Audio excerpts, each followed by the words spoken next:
All right, hello everybody. Welcome back. This is our last chapter of our 0th unit. We're going to talk about Han China today, the dynasty, the Han Dynasty. I'll work on the screen, obviously, identify a cultural, political, and religious legacy of the Roman Empire. Why are they so gosh dang important?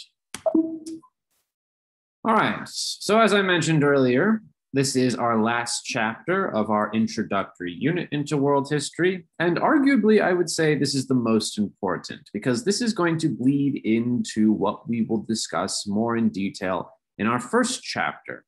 And we are going to see a lot of continuity in this presentation that will last throughout the rest of our discussion of Chinese history, at least until the 20th century. So your lesson objective today is you should be able to explain political changes between the Qin and the Han Dynasty. And we'll talk about both of these dynasties. I got an email today. So we're going to first look at the Qin Dynasty. We're going to pick up from where we last off with ancient China, and we're going to look at the birth of what we call classical China, and that is going to be under the Qin Dynasty. All right, so let's look at the Qin Dynasty. Well, as we remember from last time, we do have a period after the fall of the Zhou Dynasty that there is going to be a time when there are different rival families who are all competing to rule over a unified China. However, that's going to lead to political instability. We have the Warring States period. There's a lot of infighting between these different families. However, we are going to see the victory of a certain dynasty over the other territories in China, and that is going to be the Qin Dynasty, led by this attractive-looking man, Qin Shi Huangdi. Now, Qin Shi Huangdi is going to emerge as the victor in this Warring States period. And as a result, he is going to successfully unify China. And he is going to establish something we call the imperial system. And we're going to talk about what that exactly means more in a second. But he is essentially going to reunite China and create the idea of a Chinese empire. And we'll talk about why that's a huge break in tradition in history in just a second.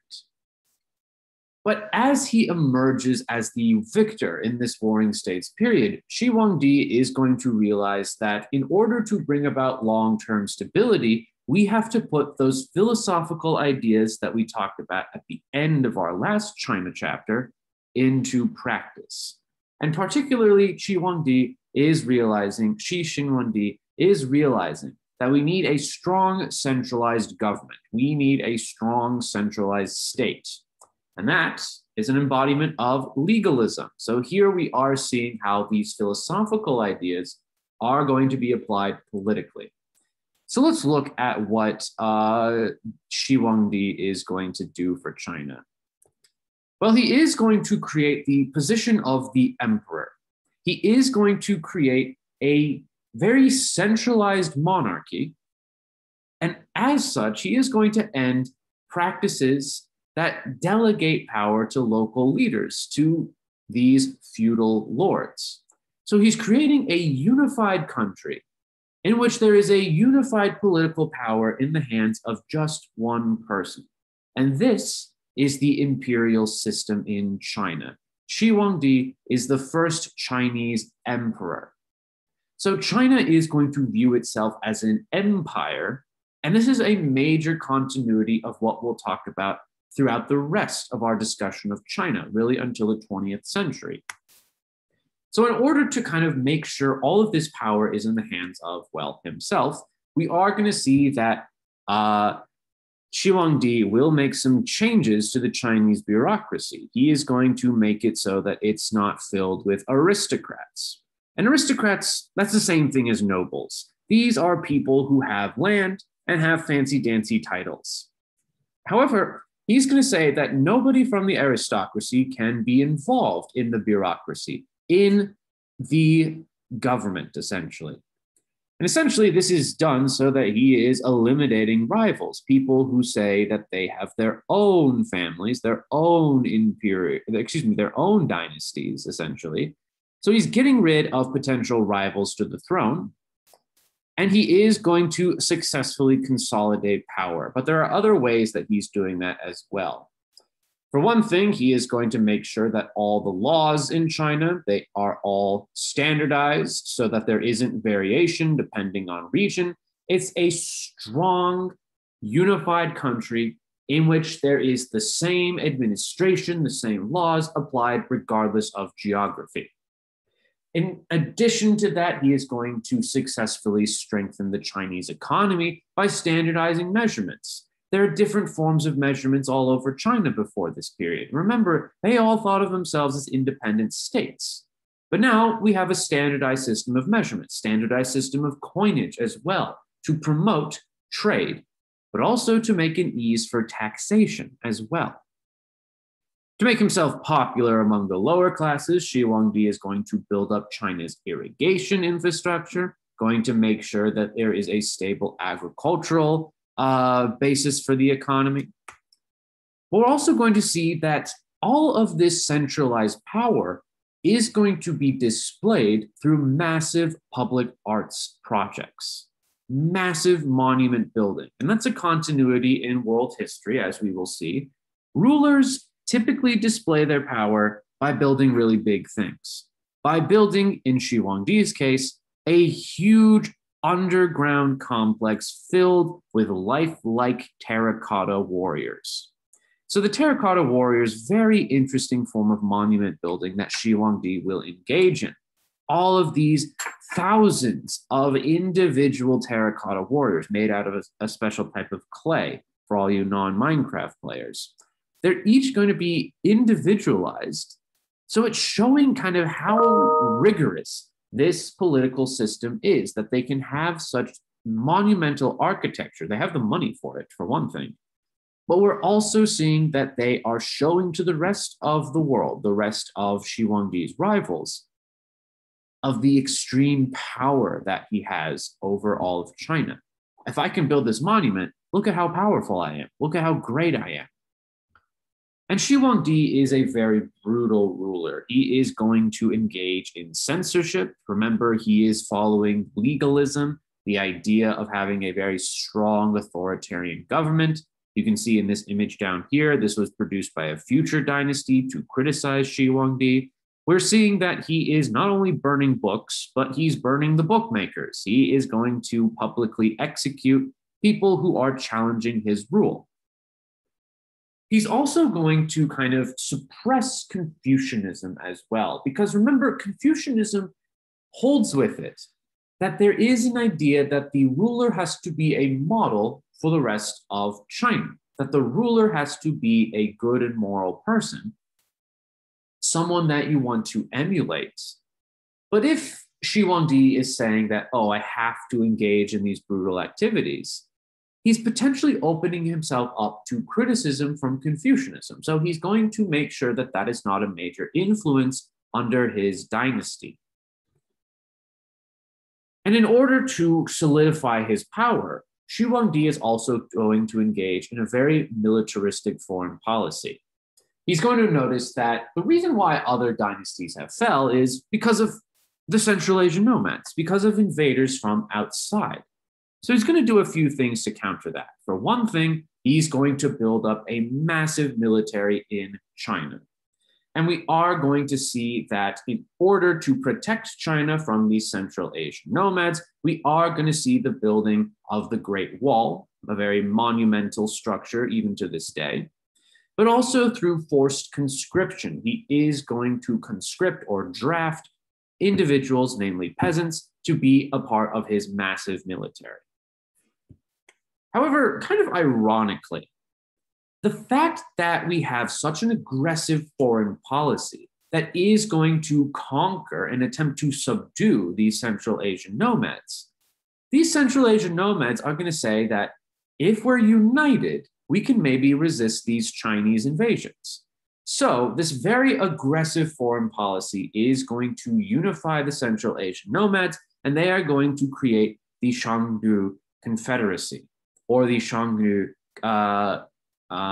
Khanate. So we are going to see kind of these Central Asian nomads unite under a common enemy, the Chinese, And that's going to pose problems later on down the line, because instead of individual tribes attacking China, it's one unified state. And you can see kind of the vast extent of what will become this confederacy later on when we discuss the Han Dynasty. So how did the Qin Dynasty change Chinese political history? And the big thing, again, that it's introducing is the idea of the emperor.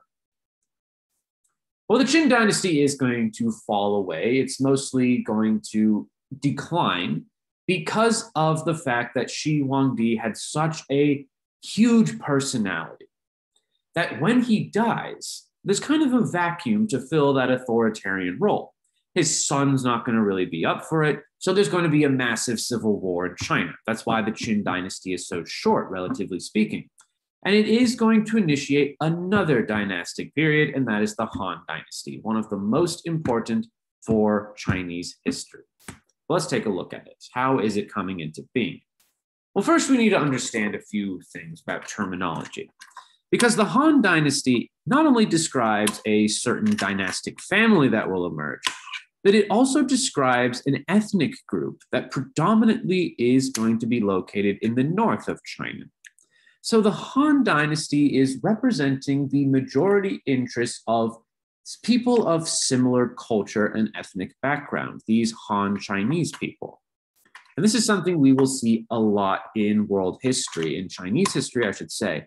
But oftentimes the dynasties are favoring the Han over the interests of other dynasties. And we'll talk about that a lot more later on, over other ethnicities, yes. So like I said, after Shi Huangdi's death, there's a big civil war. Then Shi Huangdi's son is so unpopular that leads to this civil war. But after all this civil war is done, a guy is going to emerge. His name is Gao Tzu, otherwise known as Lu Bang. He is going to emerge as the victor in the civil war. He's going to unite these different rival families, and he is going to establish a dynasty, the Han Dynasty. So immediately, Gao Tzu and his immediate successors, they're going to do a few things to disassociate from the Qin Dynasty. For one thing, they're going to make themselves popular among peasants by reducing taxes. And they're also going to make themselves popular among landed elites by reintroducing some ideas of feudalism, at least the idea of having feudal titles, so that there are trusted feudal supporters. We have trusted vassals who are given some land and given some power, but it's still clear who is in charge, at least initially. But we're also going to see that the Han Dynasty is going to rethink this focus on legalism. They like the fact that legalism has a strong sense of stability through a strong unified government, but legalism is not very popular among anybody outside the ruling family. So they're going to blend Confucianism, especially the idea of respecting hierarchy, that everyone has obligations.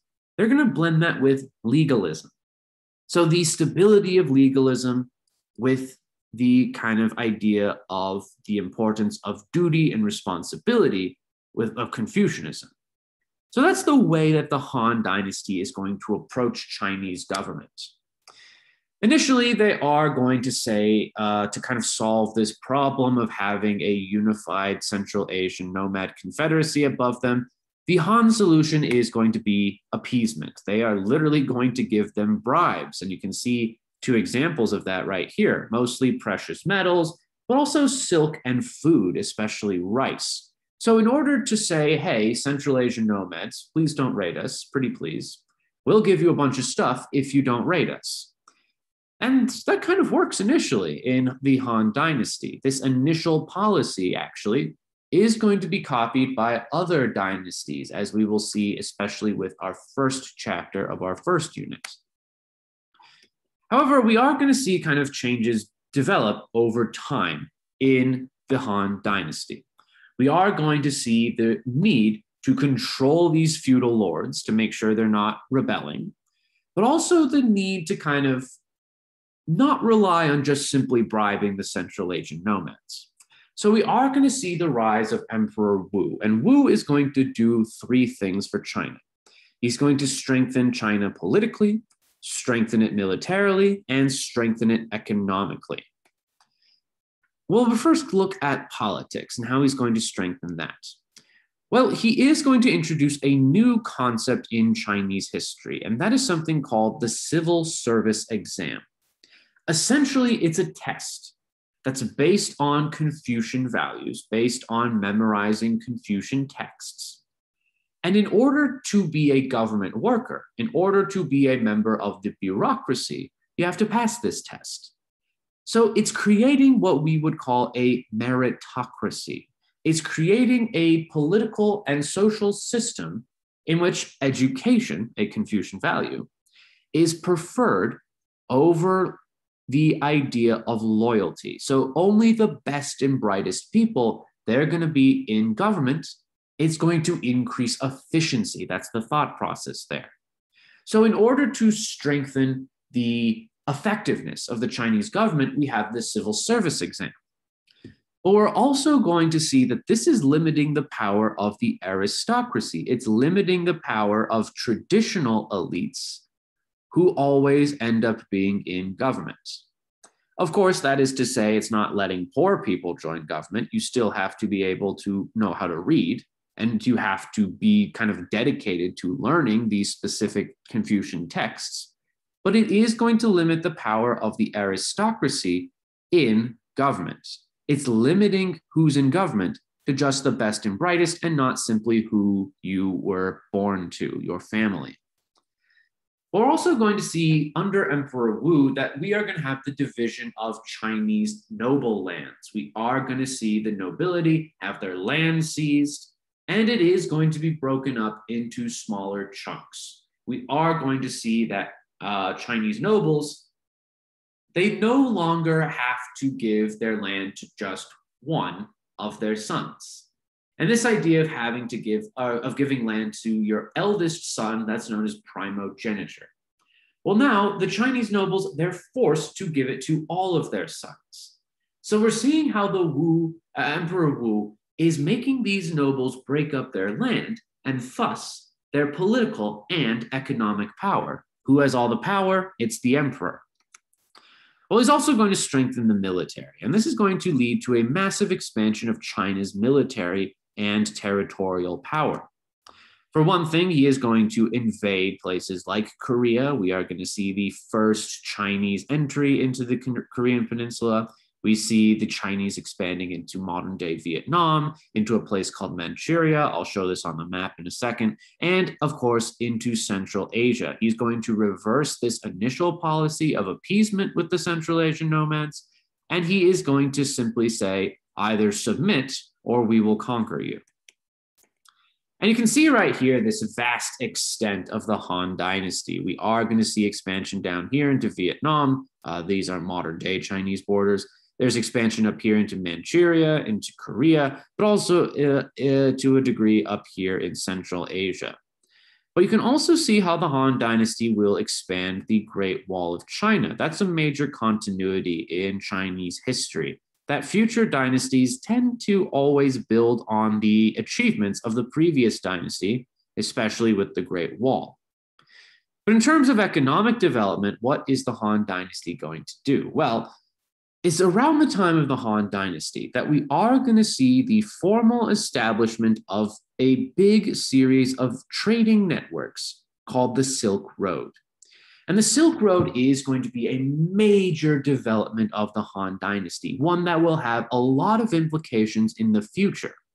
We are going to see this massive extenuation of the Mediterranean Sea trade to trade in the Middle East, and then finally trade going all the way to China, and some of it even going to India.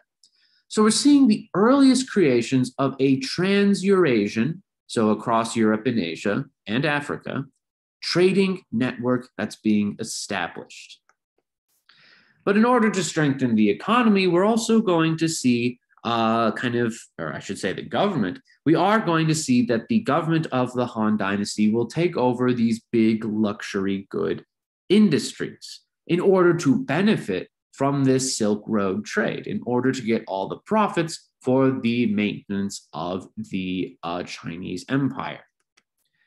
And much like Shi Huangdi, we are going to see the standardization of currency, adopting it to base it off silver so that it's easier to exchange with outside groups of people, especially these emerging nomadic groups that are trading along the Silk Road. Well, let's look at class society in the Han Dynasty. Well, we do see some continuity in that it is a hierarchical system. The emperor, of course, is on top, but there is going to be kind of this new idea that class isn't necessarily something you always remain in. Sure, you're born into a class, but you could advance. It's not exactly permanent. And one of those things is the civil service. Theoretically, anybody could pass that test. However, it's almost always going to be rich and noble people who are actually taking it in the first place. So we are seeing a class-based hierarchy, one that is theoretically movable. But in reality, the same people are going to be in charge no matter what. The first class is primarily made up of these people who pass the civil service exam and of big landowners. Below them are farmers and artisans, and then below them are unskilled workers, merchants, and household slaves. Slavery, in terms of the basis for agriculture, is not a real big thing in ancient China, in the Han Dynasty. Mostly slaves are going to be traded along this Silk Road, and they are going to mostly be used as domestic workers, as servants within Chinese households. In terms of the economy, well, we are going to see a flourishing of the Chinese economy thanks to this involvement in the Silk Road especially. So we are seeing a booming of the Chinese economy, especially the trade of luxury goods. This is leading to the government having a lot of money. And kind of a symbol of this Silk Road wealth is going to be the new capital in China, a city called Chang'an. Chang'an is going to be kind of regarded as the traditional end of the Silk Road, the traditional end point of the Silk Road. But we're seeing massive amounts of wealth being poured into this city from as far away as ancient Rome. It's a very, very lucrative business that the Chinese have gotten themselves into. So we are going to see kind of the building of monuments to this city's wealth. We are seeing the building of palaces and gardens, of theaters. So we are seeing this massive infrastructure overhaul thanks to all of this wealth being generated through the Silk Road. Well, we're also going to see, as a result of improvements to technology, as a result of more trade, especially in food, we're going to see a growth in agriculture. We are going to see increased farming, and that's leading to increased population. So we're going to have massive cities that are mostly benefiting from this extreme amount of wealth, at least in terms of aesthetics, at least in terms of appearances. There still, of course, is this rigid class hierarchy, and that's going to cause problems later on down the road, as we'll see, this rigid class hierarchy. In terms of gender, well, some continuities.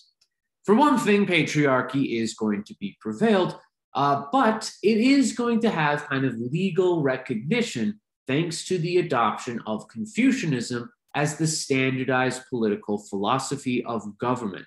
Remember, this civil service exam is based in Confucian values, and that's going to mean that all Chinese government follows, basically, these Confucian principles, including ideas of patriarchy. However, there are degrees of freedom, you could say, even in this patriarchal system, and that's mostly going to be based on class distinctions. An upper class woman could have more political say, they could have more influence in society, thanks to their massive amount of wealth, than a lower class woman, than a farmer in the fields. They're probably not going to have really any legal rights. Whereas someone as high as an empress, because there will be several female emperors in Chinese history, as we'll see, that there are kind of some areas where women can have a say, especially as you get further and further up in the class hierarchy. In terms of religion, we are going to see how new ideas are going to not only spread into China, but out of China as well. Confucianism, of course, is the dominant religious philosophy in the Han Dynasty. And Confucianism is going to especially spread into these newly conquered territories that the Han Dynasty is adding to their empire. We are going to see Confucianism spread down to Vietnam. It's not very well received there, as we'll talk about later. We're seeing Confucianism spread into Korea. We're also going to see Confucianism spread to China's next door neighbor, just a little bit over the sea, Japan. But we'll discuss that more in our second chapter of our first unit. However, there are some ideas coming into China thanks to trade diffusion. So we are going to actually see Buddhism being introduced into China around the time of the Han Dynasty. And we'll discuss what Buddhism is later on. But Buddhism is going to be a major cultural influence in Chinese history. And we are seeing how Buddhism is being introduced into China thanks to these overland routes. We're also going to see Taoism make a kind of comeback, if you will, by the lower classes in China, especially. And you can kind of see this representation of these three big religions in this image right here. We have Confucianism with the Buddha, the central figure of Buddhism, handing the Buddha over to Lao Tzu, the founder of Taoism. So there is kind of a cultural tolerance that exists under the Han Dynasty, where even though Confucianism is the dominant political ideology, we do have allowances for other religions as well, i.e. Buddhism and Taoism. In terms of art and culture and science, let's take a look at that. Well, we are going to see several inventions in the Han Dynasty, mostly because of all this trade. Mostly that's leading to increased wealth. We have time to invent things. We have an incentive to increase efficiency. But we're also seeing the spread of ideas from other places so that scientific growth can expand. For one thing, we're going to see a major Chinese invention paper during this time. This is going to be a kind of revolutionary in terms of communication. We're seeing advancements militarily with crossbows, and we are going to see the water mill become a source of essentially power generation. We are seeing water mills being used to grain rice. We are seeing water mills being utilized in the agricultural sphere. We're also going to see advancements in astronomy. We're going to see a formalized Chinese calendar around this time. We're seeing advancements in anatomy. We are seeing Chinese doctors develop cures through herbs and medicine. We're seeing pharmacy emerge as an area, pharmacology emerge as an area of study. But we're also going to actually see, interestingly enough, things like the seismograph, which is a tool used to kind of measure the severity of earthquakes. And that early seismograph is right here, actually. We can see that they have these advancements thanks to the diffusion of science, thanks to material wealth being brought into China. In terms of art, we are going to see the building of elaborate palaces and tombs in the Han Dynasty. We are seeing the building of Confucian temples, of Buddhist temples, of Taoist temples. But we're also going to see the pioneering of distinct forms of Chinese styles of architecture and writing. We are going to see beautiful instances of things we call calligraphy. It's basically fancy handwriting. That's a form of Chinese art. But we're also going to see these very elaborate silk screens. And I showed you a silk screen at the start of today's presentation. And I just want to go back to it to show kind of the beauty of a kind of new form of Chinese visual art that is developing around the time of the Han Dynasty. It's very black and white, but it's made out of this oftentimes is imagery that would be found on silk screens. That's actually the work of ink on paper, but this is something that would be utilized and seen on silk screens. So we are seeing a picture-based artistic culture that's emerging. All right. Blah, blah, blah, blah, blah. So what are some continuities between the Qin dynasty? What are some differences? What's something that's staying the same between the Qin and Han dynasty? What are some things that are changing? Well, the Han Dynasty is unfortunately going to decline, and with it, we are going to see the end of classical Chinese history. So roughly-ish, around the same time as the decline of the Roman Empire, we are going to see the end of the classical period in China and Europe, about-ish the same time. And there are a few factors. You might think that these are similar to other instances of decline. For one thing, we are going to see over time more corrupt leaders. They're overtaxing peasants. So that is going to cause a lot of political instability, especially these high taxes. And we are going to see an actual rebellion by the peasant classes against the Han Dynasty. And that's the Yellow Turban or Yellow Banner Revolt, as it's sometimes called. So we are going to see a massive rising up of peasants. They're eventually defeated, but we are going to see that these Chinese peasants are going to severely weaken the legitimacy of the Han Dynasty. But we're also going to see kind of a breakdown of the military structure. China is just growing too big for its britches, so to say. We are going to see a weakened political system, even though things are supposed to be efficient through the civil service exam. We are seeing a weakened military structure. And that is going to lead to problems in the military sides. China is going to be unable to fend off invaders from the outside. But something that is notable about China and its political relationship with the military is that unlike Rome, the military doesn't have a big influence in the politics of Chinese society. It's mostly reserved to the civil service exam takers. And you can argue that's a problem because the military leaders aren't really going to have a lot of say in the decisions the empire takes. They're more kind of directed by the emperors. But if we have bad emperors, then we're going to see a decline in the effectiveness of the Chinese military, leading to invasions, especially by a group known as the Huns. And eventually we are going to see the collapse of the Han Dynasty, and China will yet again become divided. We are going to see several warring states compete for influence over the whole of China. Eventually, however, we will see the dynastic cycle re-emerge. We will see a new family gain the mandate of heaven, and that's something we'll talk about in our first chapter of our first unit.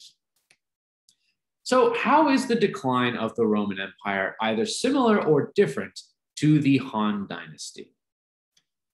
All right, well, that was today's presentation. Thank you for listening. And that's it. That's Unit 0 right there. Woohoo, yay, we're done. We can finally start talking about things that will be on the AP exam, yes. All right, well, have a great day. Have a great, whatever day you're watching this. Drop a like down below, subscribe, hit that notification bell. And the first 50 subscribers in the next hour, they'll get a chance to be a part of my Squid Games. I don't know what's popular with the youth these days. Is Mr. Beast a person? Or is he, I don't know. All right, well, bye. See you guys. And